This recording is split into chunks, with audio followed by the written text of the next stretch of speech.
menjelaskan mengenai aspek manajemen dan sumber daya manusia. Kita lanjut saja. Yang pertama mengenai job description. Job description daripada koordinator curriculum. Boleh dilanjut slide-nya rekan-rekan. Nah, ini untuk job description-nya ada 5 pembagian dan dikhususkan untuk koordinator keuangan. Nah, yang pertama itu ada direktur dengan deskripsinya bisa dilihat pada layar, yaitu bertanggung jawab atas urusan, melakukan pelatihan karyawan, calon karyawan, dan berbagai tanggung jawab serta tugas dari direktur lainnya. Selanjutnya itu ada koordinator produksi. Di sini juga bisa dilihat tugasnya, itu menjelaskan deskripsi dari tugasnya, itu bisa menjelaskan pekerjaan staf produksi, melakukan pengawasan secara berkala terhadap staf produksi agar sesuai dengan standar yang ditetapkan. Selanjutnya itu ada di bawah koordinator produksi itu staf produksi atau karyawannya, yaitu melakukan kegiatan produksi sebagai arahan dari karyawan-karyawan produksinya. Selanjutnya di bawah staf produksi itu ada bagian pelayanan, yaitu tugas ataupun deskripsi kerjanya itu melayani customer, terima pesanan dari customer, sekaligus menjadi kasir. Selanjutnya yang kelima yaitu ada koordinator persediaan dan pemasaran. Job description-nya itu memastikan bahan baku cukup kita produksi. Selanjutnya pemesan bahan baku yang habis kepada supplier. Selanjutnya yang terakhir ada koordinator keuangan. Tentunya tugas dari koordinator keuangan itu membuat laporan keuangan, biasanya dibuat berskala per tahun biasanya. Selanjutnya itu mengatur pendapatan dan pengeluaran perusahaan agar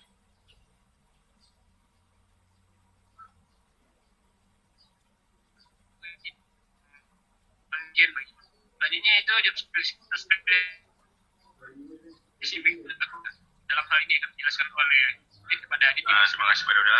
Selanjutnya saya akan menjelaskan dari job specification. Yang pertama itu ada direktur.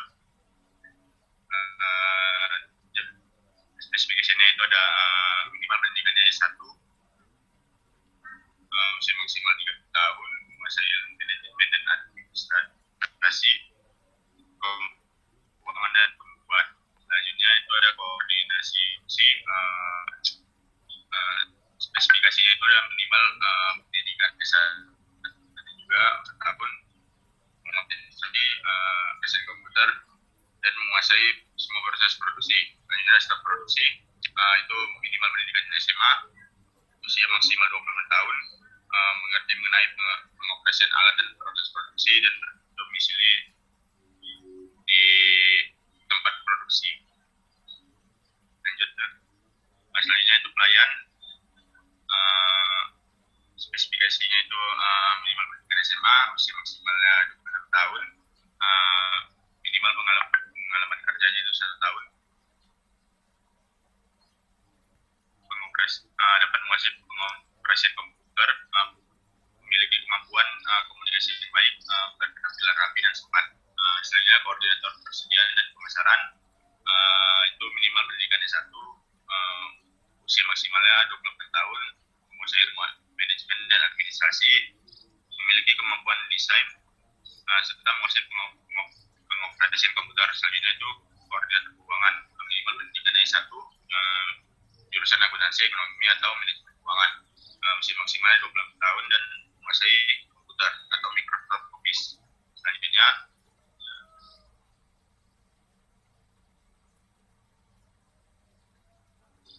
akan dijelaskan oleh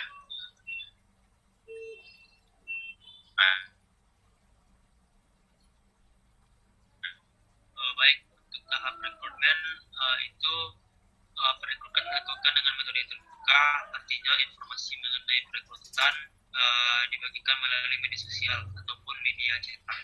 Jadi informasi akan sampai kepada masyarakat dan tidak menutup kemungkinan bahwa karyawan akan datang dari latar belakang yang berbeda-beda. Selanjutnya itu seleksi.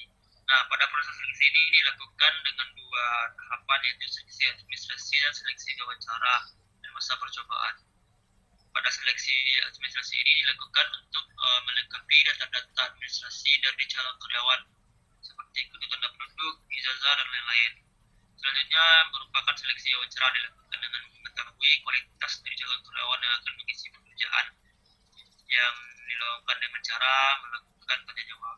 Sehingga melalui wawancara ini pelamar harus memberikan tanggapan yang baik terhadap pimpinan yang mewawancarai agar menjadi timbal balik dan menjadi nilai tambah untuk pertimbangan penerimaan karyawan baru.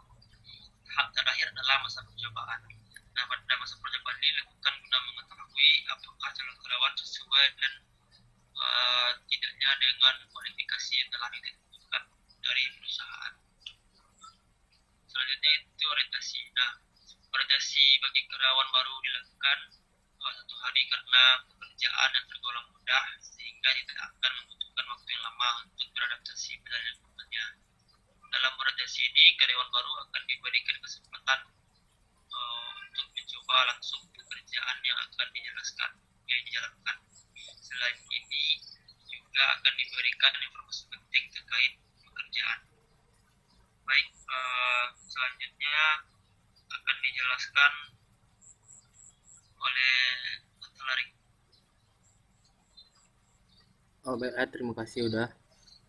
Mungkin selanjutnya itu ada dari rencana kerja.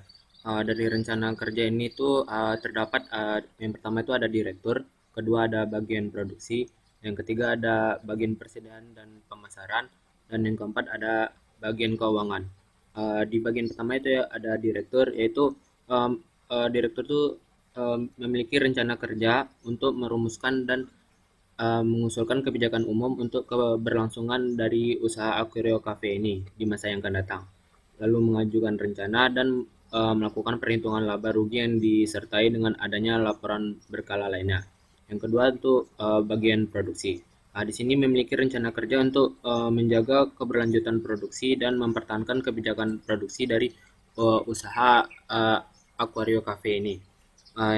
Pada yang poin ketiga yaitu bagian persediaan dan pemasaran. Di sini memiliki rencana kerja untuk memastikan dan menjaga ketersediaan bahan baku yang ada, merencanakan, merumuskan, dan mengusulkan tujuan kebijakan dan program kerja di bidang pemasaran, serta dengan melakukan pemasaran di media sosial.